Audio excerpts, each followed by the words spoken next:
دوستو، نبی اکرم صلی اللہ علیہ وسلم نے صحابہ کرام میں حیا والی صفت، شرم و حیا والی صفت ایسی کوٹ کوٹ کر بھر دی تھی کہ ان کی نگاہیں غیر کی طرف اٹھتی ہی نہیں تھی۔ چنانچہ حضرت عمر بن الخطاب رضی اللہ تعالی عنہ کے دور میں ایک عورت یمن سے چلی اور مدینہ طیبہ اکیلی آئی۔ اس نے مہینوں کا سفر کیا، وہ رات کو بھی کہیں ٹھہرتی ہوگی، اس کے پاس مال بھی تھا، اسے جان اور اپنی عزت و ناموس کا بھی خطرہ تھا۔ حضرت عمر رضی اللہ عنہ کو پتہ چلا تو آپ نے اسے بلوایا، پہلے یہ پوچھا اکیلی کیوں آئی ہو؟ اس نے کوئی عذر پیش کیا۔ پھر آپ رضی اللہ عنہ نے ایک سوال پوچھا، بتاؤ تم جوان العمر عورت ہو، تم نے اکیلے سفر کیسے کیا ہے؟ آبادیوں سے بھی گزری ہو، ویرانوں سے بھی گزری ہو، تمہیں جان و مال اور عزت و آبرو کا بھی خطرہ تھا، یہ بتاؤ کہ تم نے یمن سے مدینہ تک کے لوگوں کو کس حال پر پایا؟ اس نے جواب دیا، اے امیر المؤمنین، میں یمن سے چلی اور مدینہ تک پہنچی، میں نے راستے کے سب لوگوں کو ایسے پایا جیسا کہ یہ سب کے سب ایک ماں باپ کی اولاد ہوتے ہیں۔ ان سب کی نگاہیں اتنی پاکیزہ تھی کہ جوان العمر عورت سینکڑوں میل کا سفر کر رہی تھی اور اسے اپنی عزت و آبرو کا کوئی خطرہ نہیں ہوا کرتا۔ ایسا ماحول تھا کہ جوان العمر عورت سینکڑوں میل کا سفر کر لیتی تھی اور اسے اپنی عزت و آبرو کا کوئی خطرہ نہیں ہوا کرتا تھا۔ یہ صحابہ کرام کو نبی اکرم علیہ الصلوۃ والسلام کی صحبت سے ایسا شرف حاصل ہوا تھا، ان کے اندر حیا اور شرم، عفت و پاک دامنی کوٹ کوٹ کر بھر گئی تھی۔ حدیث شریف میں آیا، ایک عورت تھی جس کا جوان بیٹا فوت ہو گیا، وہ نبی علیہ الصلوۃ والسلام کی خدمت میں حاضر ہوئی، اداس تھی، مغموم تھی، رو رہی تھی، مگر بالکل کپڑے پردے کے اندر لپٹی ہوئی تھی، پردے کے اندر پورے طور پر لپٹی ہوئی تھی۔ ایک صحابی نے یہ کہہ دیا، دیکھو یہ بوڑھی عورت ہے، اس کا جوان بیٹا فوت ہو گیا ہے، لیکن یہ خود کتنی کپڑوں میں لپٹی بیٹھی ہے؟ تو وہ صحابیہ ان کو کہنے لگی، میرا بیٹا ہی تو فوت ہوا ہے، میری شرم و حیا تو فوت نہیں ہو گئی؟ جسم سے کپڑا ہٹا دوں؟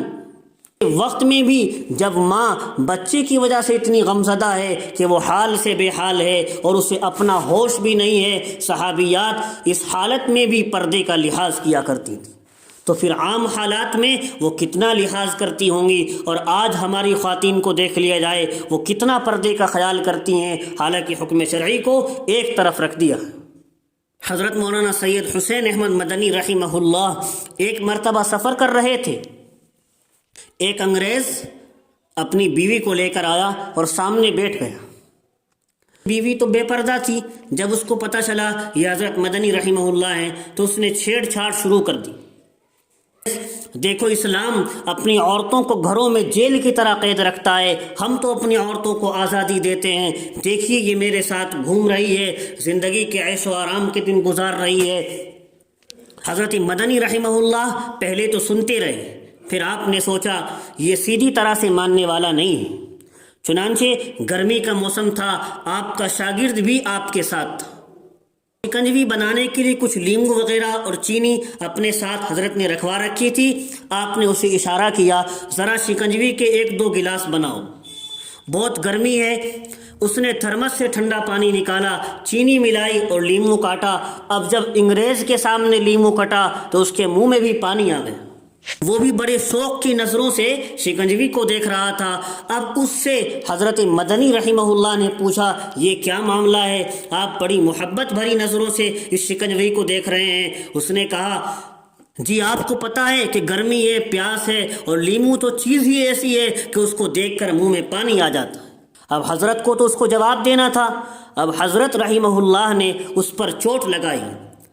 حضرت نے فرمایا، جس طرح گرمی کے موسم میں پیاسا لیمو دیکھے تو اس کے منہ میں پانی آ جاتا ہے، تو یہ جو تمہاری بیوی بے پردہ بیٹھی ہیں، اس کو دیکھ دیکھ کر جتنے بھی ریل میں مرد گھوم رہے ہیں سب کے منہ میں پانی آ رہا ہے۔